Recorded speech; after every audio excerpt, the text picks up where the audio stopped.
Hello everyone, I will cook now the apple and pear soup. This is all the ingredients.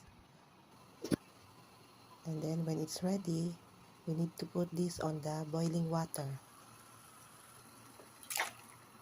This is it, it's ready now. Put all the ingredients.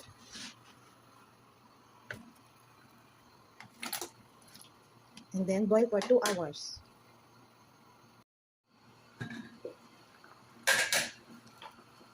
When it's boiling, let's lower down the fire. Then continue boiling until 2 hours. Now it's ready to serve. It's good for the throat and the coughing. Bye!